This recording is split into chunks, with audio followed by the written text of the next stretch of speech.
Friends, நம்ம இந்த வீடியோல CBSE Class 12 ஸ்டூடெண்ட்ஸ்க்கான differential equations exercise 9.5 question number 13ல இருந்து பார்க்க போறோம். இதுக்கு முன்னாடி இருக்க எல்லா கொஸ்டின்ஸும் எல்லா எக்ஸசைஸோட வீடியோஸும் நம்ம சேனல்ல இருக்கு. தேவைப்படுற ஸ்டூடெண்ட் பார்த்துக்கோங்க. Find a particular solution. நம்மளுக்கு இந்த மாதிரி ஒரு ஈக்குவேஷன் கொடுத்துருக்காங்க. முதல்ல ஈக்குவேஷன் வந்து லீனியர் ஃபார்ம்ல ஒன்னு dy by dx plus py is equal to q இல்லைன்னா dx by dy plus px equal to q ஏதாவது ஒரு ஃபார்ம்ல தான் இருக்கும் கொஸ்டின். இங்க dy by dx ஃபார்ம்ல தான் இருக்கு. அப்ப இந்த டேர்ம் வந்து நம்மளோட py-ஆ இருக்கும். இந்த டேர்ம் வந்து q-ஆ இருக்கும். நீங்க செக் பண்ண வேண்டியது ஒரே ஒரு விஷயம் என்னன்னா dy by dx பக்கத்துல வேற எந்த நம்பர்ஸும் கான்ஸ்டன்ட் எதுவுமே இருக்கக்கூடாது. ஏதாவது டேர்ம் கொடுத்திருந்தாலும் டிவைட் பண்ணிக்கணும். ஈக்குவல்ட்டுக்கு அந்த பக்கம் இருக்கிற டேர்ம்ல y-ஏ இருக்கக்கூடாது. ஏன்னா இது equation in terms of y என்று தெரிஞ்சுக்கோங்க. இப்போ இந்த கொஸ்டின் எக்ஸாக்டா இந்த பேட்டர்னுக்கு மேட்ச் ஆயிருக்கு. இப்போ இந்த கொஸ்டின் வந்து திஸ் இஸ் ஃபார்ம் ஆஃப் இந்த பேட்டர்ன்ல தான் இருக்கு. dy by dx plus py is equal to q. இதை ஈக்குவேட் பண்ணும்போது y பக்கத்துல இருக்க டேர்ம்ஸ் தான் p. இந்த y-ஐ தவிர இந்த ரிமைனிங் எல்லாமே p தான். அப்போ p is equal to 2 times tan x அப்படின்னு எழுதிக்கோங்க. அப்போ ஈக்குவல்ட்டுக்கு அந்த பக்கம் இருக்கிறது தானே q. அப்போ q is equal to sin x அப்படின்னு கொஸ்டின்ல கொடுத்துருக்காங்க. ஸோ p யும் q ஐடென்டிஃபை பண்ணோம்னா அடுத்த ஸ்டெப் நம்ம என்ன பண்ணணும்னா இன்டகிரேட்டிங் ஃபேக்டர் கண்டுபிடிக்கணும். if இன்டகிரேட்டிங் ஃபேக்டர் வந்து e power integration of p into dx அப்படின்னு போடணும். போட்டாச்சு. இப்போ இன்டகிரேட் பண்ணிடலாம். இங்க e to the power integration of p க்கு பதிலா கொஸ்டின்ல என்ன இருக்கு 2 times tan x இருக்கு. 2 times tan x இங்க dx இருக்கு. இந்த 2 நம்ம வெளியில எடுத்துறலாம். e power 2. அப்ப integration of tan x இருக்கும். integration of tan x பண்ணும்போது log of secant x அப்படின்றது கிடைக்கும். நீங்க காசுல எடுக்கிறதா தான் மைனஸ் சைன் எடுக்கணும். log of secant x அப்படின்னு எழுதிக்கலாம். இந்த ஈயும் லாகும் கட் பண்ணணும்னா இந்த 2 இங்க இருக்கக்கூடாது. அப்ப இந்த 2 நம்ம என்ன பண்ணலாம் இதோட ஸ்கொயர்ல கொண்டு போயிடலாம். ஸோ இன்டகிரேட்டிங் ஃபேக்டர்ல e to the power log of secant squared x இல்ல secant x squared எப்படி வேணாலும் போட்டுக்கோங்க. இந்த ஈயும் லாகும் கட் ஆயிடும். அப்போ secant squared x மட்டும் தான் நம்ம கிட்ட ரிமைனிங் இருக்கும். இதுதான் நம்மளோட if. இன்டகிரேட்டிங் ஃபேக்டர் கண்டுபிடிச்சாச்சு. இன்டகிரேட்டிங் ஃபேக்டர் கண்டுபிடிச்ச அடுத்த ஸ்டெப் என்ன ஜெனரல் சொல்யூஷன் எழுதணும். ஜெனரல் சொல்யூஷனோட ஃபார்முலா இதுதான். ஸோ இதான் நம்மளோட சொல்யூஷனோட formula. Equation in terms of y ல இருந்தா y into integrating factor equal to q into integrating factor dx plus c ன்னு எழுதணும். இந்த y அப்படியே இருக்கட்டும். இன்டகிரேட்டிங் ஃபேக்டருக்கு நம்ம கண்டுபிடிச்சது secant squared x. அப்ப இங்க secant squared x வந்துரும். Equal to integration of q வந்து கொஸ்டின்ல sin x அப்படின்னு கொடுத்திருந்தாங்க. ஸோ இங்க sin x அப்படின்னு எழுதிக்கலாம். இன்டகிரேட்டிங் ஃபேக்டர் வந்து secant squared x. இங்க secant squared x ன்னு எழுதணும். secant squared x நம்ம 1 by cos squared x அப்படின்னு கூட எழுதிக்கலாம். ஏன்னா இப்படி எழுதிக்கிட்டோம்னா நமக்கு கொஞ்சம் இன்டகிரேட் பண்றதுக்கு ஈஸியா இருக்கும். cos squared x வந்து ரெண்டா ஸ்பிளிட் பண்ணி இதே ஸ்டெப்பை sin x அப்படியே இருக்கு. டினாமினேட்டர்ல cos squared xன்றதை ஸ்பிளிட் பண்ணி cos x into cos x அப்படின்னு கூட நம்ம எழுதிக்கலாம். ஏன் மேம் அப்படி எழுதுறோம்னா sin by cos வந்து tan x-னும் 1 by cos வந்து secant-னும் எழுதிக்கலாம். tan x secant x நம்ம கிட்ட ரூல் இருக்குல்ல, அதனால அப்படி எழுதிக்கிறோம். இந்த சைடு நம்ம கிட்ட y multiple by secant squared x மட்டும் இருக்கு. Side integration of sin by cosன்றதை நம்மளால tan x அப்படின்னு எழுதிக்க முடியும். 1 by cosன்றதை வந்து secant x அப்படின்னு எழுதிட்டு இங்க dx அப்படின்னு போட்டுடலாம். பிளஸ் c அப்படின்னு எழுதிருங்க. Integration of tan x secant x-க்கு நம்ம கிட்ட ஃபார்முலா இருக்கு டைரக்டாவே. So secant squared x is equal to secant x plus c அப்படின்னு எழுதிடலாம். இதான் நம்மளோட ஜெனரல் சொல்யூஷன். ஆனா கேள்வியில வந்து பர்டிகுலர் சொல்யூஷன் கண்டுபிடிக்க சொல்லியிருந்தாங்க. கொஸ்டின்ல பாருங்க y is equal to 0 when x is equal to pi by 3 அப்படின்னு சொல்லியிருக்காங்க. ஸோ எக்ஸோட பிளேஸ்ல pi by 3யும் ஒய்யோட பிளேஸ்ல 0வும் சப்ஸ்டியூட் பண்ணோம். நம்மளோட c-யோட வேல்யூ கிடைக்கும். இது கொஸ்டின்ல கிவன் கொடுத்துருந்தாங்க. அதை எடுத்து இங்க சப்ஸ்டியூட் பண்ண போறோம். அதை கண்டுபிடிச்சு திருப்பி இந்த இடத்துல கொண்டு வந்து c-யை சப்ஸ்டியூட் பண்ணா அதுதான் நம்மளோட பர்டிகுலர் சொல்யூஷன். ஸோ y-க்கு பதிலாக 0 போட சொல்லியிருக்காங்க. So 0 multiple by secant squared x-க்கு பதிலாக pi by 3 equal to secant x-க்கு பதிலாக pi by 3 plus c அப்படின்னு எழுதிக்கோங்க. 0 into anything 0 ஆயிடும். secant 60 degree. secant 60 ஓட value 2. So 2 plus c. plus 2 அந்த பக்கம் எடுத்துட்டு வந்தா என்ன ஆயிடும் மைனஸ் ஆயிடும். அப்போ c is equal to -2 அப்படின்னு கிடைக்குது. c-யோட வேல்யூவை கொண்டு போய் ஈக்குவேஷன் 1ல சப்ஸ்டியூட் பண்ணிட்டு அதுதான் நம்மளோட பர்டிகுலர் சொல்யூஷன். கேள்வியில பர்டிகுலர் சொல்யூஷன் கேட்டாங்கன்னா ஜெனரல் சொல்யூஷன் வரைக்கும் ரீச் ஆயிட்டு அந்த கான்ஸ்டன்ட்டை கண்டுபிடிச்சு திருப்பியும் ஜெனரல் சொல்யூஷனை எடுத்து எழுதிடுறது. y into secant squared x is equal to secant x plus c அப்படின்றதுல plus c-க்கு பதிலாக -2 போட்டீங்கன்னா அதுதான் உங்களோட பர்டிகுலர் சொல்யூஷன். இது வந்து இன்னொரு ஸ்டெப் கூட நம்மளால சிம்பிளிஃபை பண்ணிக்க முடியும். y secant squaredன்றதை வந்து cos squared x அப்படின்னு டினாமினேட்டர் கொண்டு போய்க்கலாம். ஏன்னா 1 by cos squared தான் secant squared. இங்க secant x இருக்கிறத 1 by cos x அப்படின்னு எழுதிக்கலாம். -2 இருக்கு. டினாமினேட்டர்ல இருக்க cos squared அந்த பக்கம் போனா என்ன ஆயிடும் மல்டிப்ளை ஆயிடும். அப்போ y is equal to மேல மல்டிபிள் ஆகுது. ஸோ மேல cos squared x by cos x அப்படின்னு ஒரு டேர்மும் minus 2 time cos squared x அப்படின்னு கிடைச்சிருக்கும். இந்த காஸ் ஸ்கொயர்ட் எக்ஸ்ல இருக்க ஒரு காஸ் எக்ஸ் மட்டும் கேன்சல் ஆயிருக்கு. அப்போ y is equal to cos x minus 2 cos squared x அப்படின்னு எழுதிடலாம். இது நம்மளோட simplest way. Next question number 14 பார்க்கலாம். 1 plus x squared dy by dx plus 2xy is equal to 1 by 1 plus x squared அப்படின்னு இருக்கு கொஸ்டின்ல. இது வந்து நம்மளோட லீனியர் ஈக்குவேஷனோட டைப் 1. ஏன்னா dy by dx இருந்ததுன்னா இது வந்து ஈக்குவேஷன் இன் டர்ம்ஸ் ஆஃப் yல கொடுத்துருக்கதா அர்த்தம். எப்படி பார்த்தாலும் இந்த dy by dx பக்கத்துல எந்த டேர்மும் இருக்கக்கூடாது, 1 தான் இருக்கணும். நீங்க வந்து 1 plus x squaredனு கொடுத்துருக்காங்களா, அதை தான் நம்ம ஃபர்ஸ்ட் ரிமூவ் பண்ணோம். அதனால divided by 1 plus x squared புக் சைட் பண்ணிக்கலாம். சரி, உங்களுக்கு கீழே ஒரு 1 plus x squared, இவங்களுக்கு கீழே ஒரு 1 plus x squared, இவங்களுக்கு கீழே ஒரு 1 plus x squared. நம்ம ஒன்று கீழே போடலாம், அப்படி இல்லைன்னா இங்க நியூமரேட்டர்ல 1 by 1 plus x squared அப்படின்னு மல்டிபிள்ல எழுதிக்கலாம். நான் டினாமினேட்டர்ல எழுதினாலும் மேலே வரும்போது ரெசிப்ரோக்கல் இந்த மாதிரி தான் உங்களுக்கு கிடைக்கும். ஸோ இந்த டேர்ம் என்ன ஆயிடும், கேன்சல் ஆயிடும். ஸோ இதான் நம்மளோட ரிமைனிங் டேர்ம் கேன்சல் பண்ணதுக்கு அப்புறம். இது ஆக்சுவலா பாக்குறதுக்கு திஸ் இஸ் இந்த ஃபார்ம் ஆஃப் என்ன பேட்டர்ன்ல இருக்குன்னு பாருங்க. நம்மளோட டைப் 1 மாதிரி இருக்கு. அதாவது dy by dx என்ற டேர்ம் பக்கத்துல py என்ற டேர்ம் ஈக்குவல் டு அந்த பக்கம் q. ஸோ இதை கம்பேர் பண்ணும்போது p யோட பிளேஸ்ல என்ன இருக்குன்னா y தவிர அதோட கோஎஃபிஷியன்ட் தான் p. இந்த y தவிர அந்த ரிமைனிங் இருக்கிறது தான் p. அப்ப 2x by 1 plus x squared அப்படின்னு நம்ம எழுதிக்கலாம். q அப்படின்றது ஈக்குவல் டு அந்த பக்கம் இருக்க டேர்ம், அதுல y இருக்கக்கூடாது. 1 plus x squared the whole square அப்படின்றத நம்மளோட q ஓட வேல்யூ. ஸோ இதை எழுதியாச்சு. ஸோ எப்பவுமே இது ஈக்குவேஷன் இந்த ஃபார்ம் கன்ஃபார்ம் பண்ணதுக்கு அப்புறம் முதல்ல நம்ம கண்டுபிடிக்க வேண்டியது என்னது, இன்டகிரேட்டிங் ஃபேக்டர். அதுக்கப்புறம் தான் நம்ம சொல்யூஷன் வரணும்.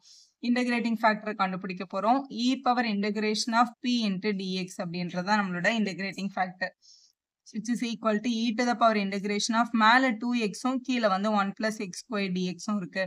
ஸோ இப்படி இருக்கும்போது இந்த 1 plus x squared நம்ம tன்னு அசியூம் பண்ணிக்கிட்டோம்னு வச்சுக்கோங்களேன். 1 plus x squared t இருந்ததுன்னா இது ரெண்டு பக்கமா டிஃபரன்ஷியேட் பண்ணும்போது 1 0 ஆயிடும். x squared டிஃபரன்ஷியேட் பண்ணா 2x, t டிஃபரன்ஷியேட் பண்ணா dt by dx வரும். அந்த dx நம்ம இங்க எழுதிக்கலாம். அதாவது 2x dx வந்து ஆட்டோமேட்டிக்கா dt மாறிடும். அப்ப e power integration of denominator tன்னு எடுத்தோம்னா நியூமரேட்டர்ல dtன்னு வருது. அப்ப e to the power 1 by t integrate பண்ணா log t, யும் logம் கட்டாச்சுன்னா ஆன்சர் வந்து t தான். tன்றத நம்ம சப்ஸ்டிடியூஷன், tக்கு பதிலா நம்ம எடுத்திருக்கிறது 1 plus x squared. அப்ப இங்க 1 plus x squaredனு எழுதிக்கோங்க. ஸோ இன்டகிரேட்டிங் ஃபேக்டர் கண்டுபிடிச்ச அடுத்த ஸ்டெப் நம்ம அதோட ஜெனரல் சொல்யூஷன் எழுதிடலாம் ஈக்குவேஷனுக்கு. y into integrating factor equal to q into integrating factor dx plus இங்க ஒரு இன்டகிரேஷன் சைன் வரும். y multiple by integrating factor நம்ம என்ன கண்டுபிடிச்சிருக்கோம், 1 plus x squared. ஸோ இங்க வந்து 1 plus x squared வந்துரும். Equal to integration of q வந்து 1 by 1 plus x squared the whole square, 1 by 1 plus x squared the whole square into integrating ஃபேக்டருக்கு 1 plus x squared கிடைச்சது. அப்போ 1 plus x squared இங்க வந்து dxன்னு போட்டுடலாம். பக்கத்துல பிளஸ் இருக்கு. இங்க 1 plus x squared the whole squared இருக்கு. இங்க 1 plus x squared 1 டைம் இருக்கு. ஸோ 1 டைம் இதை என்ன பண்ணிடலாம், கேன்சல் பண்ணிடலாம்.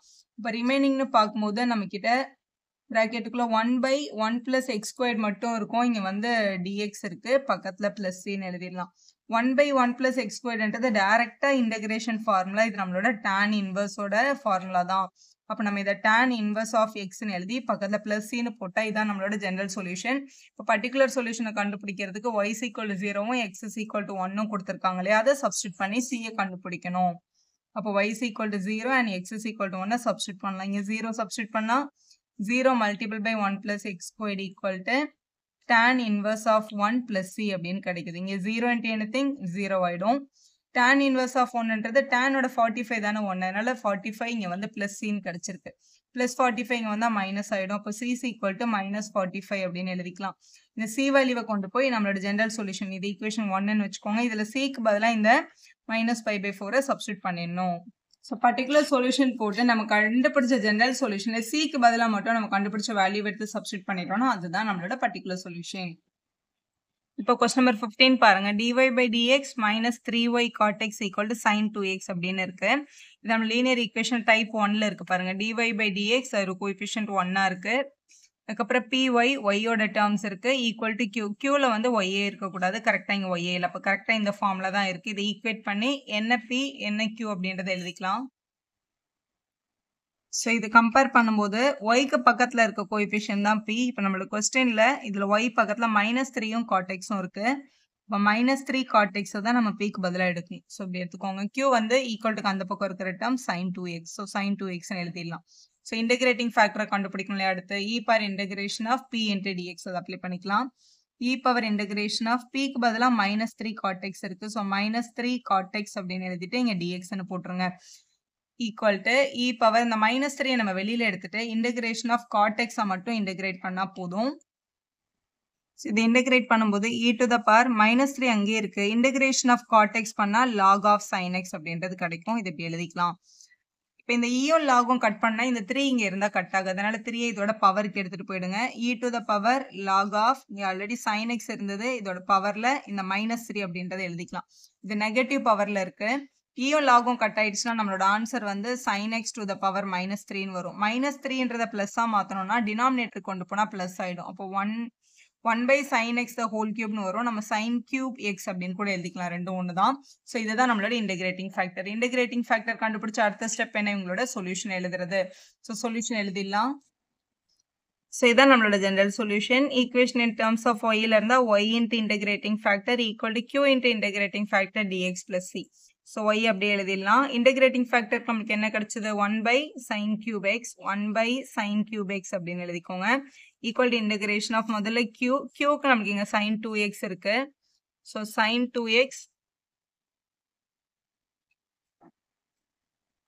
2x இன்டகிரேட்டிங் ஃபேக்டர் வந்து 1 by sin cube x இருக்கு. இதை நம்மளால டைரக்டா இன்டகிரேட் பண்ண முடியாதுல்ல. இதை வந்து ஒரு சின்னதா ஒரு சிம்பிளிஃபை பண்ணிட்டு அதுக்கப்புறம் நம்ம இதை இன்டகிரேட் பண்ண போறோம். என்ன பண்றோம்னு பாருங்க.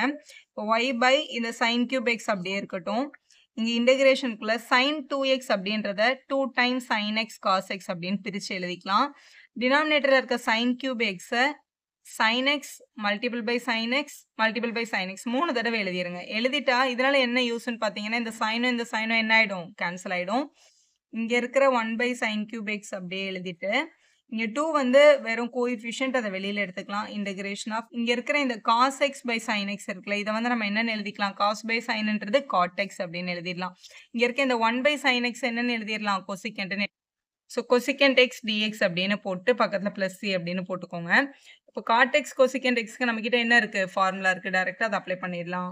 ஸோ காட்டெக்ஸ் கொசிகென்ட் எக்ஸ்ன்னு எழுதிட்டதுக்கு அப்புறம் நம்மளுக்கு டேரெக்டாக ஃபார்முலா இருக்குல்ல, அவங்களும் அப்ளை பண்ணிக்கலாம்.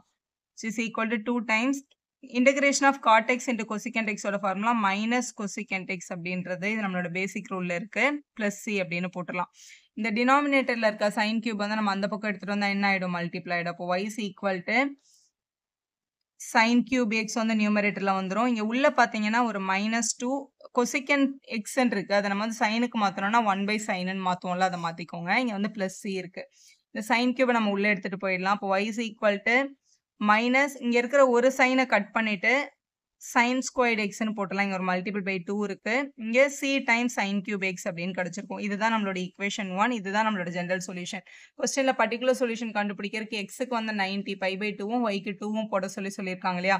இப்போ இந்த நம்ம கடைசியா கண்டுபிடிச்ச ஜெனரல் சொல்யூஷன்ல y-யோட பிளேஸ்ல 2வும் x-ஓட பிளேஸ்ல பை பை 4வும் நம்ம சப்ஸ்டிட் பண்ணியிருக்கோம். இதை நீங்க ரஃப்ல கூட சப்ஸ்டிட் பண்ணிக்கலாம். நான் இங்க சப்ஸ்டிட் பண்ணி காமிச்சிருக்கேன் பாருங்க. இந்த y-க்கு பதிலா 2 போட்டாச்சு, சப்ஸ்டிட் பண்ணியிருக்கேன். -2 இன்ட்டு sin squared 90, x-க்கு பதிலா 90 போட சொல்லியிருக்காங்க. இங்கேயும் x-க்கு பதிலா 90. sin 90யோட டேபிள் வேல்யூ என்னது, 1. அப்போ இது 1ன்னு வந்துரும். ஸோ -2 இன்ட்டு 1 -2 தான். இதுவும் 1 வந்துரும். 1 இன்ட்டு c வந்து c தானே. -2 அந்த பக்கம் போனா என்ன ஆகும், +2 ஆகும். அப்போ 2 + 2 4. c-யோட வேல்யூ என்னது, 4 தான். அப்போ பர்டிகுலர் சொல்யூஷன் போட்டு இதே ஈக்குவேஷன்ல c-க்கு பதிலா 4ன்னு போட்டுறணும். c-க்கு பதிலா 4 போட்டு எழுதிட்டீங்கன்னா அதுதான் உங்களோட பர்டிகுலர் சொல்யூஷன். வீடியோ யூஸ்ஃபுல்லா இருந்தா ஒரு லைக் போடுங்க. உங்க ஃப்ரெண்ட்ஸ்க்கும் ஷேர் பண்ணுங்க. Subscribe our channel for more videos.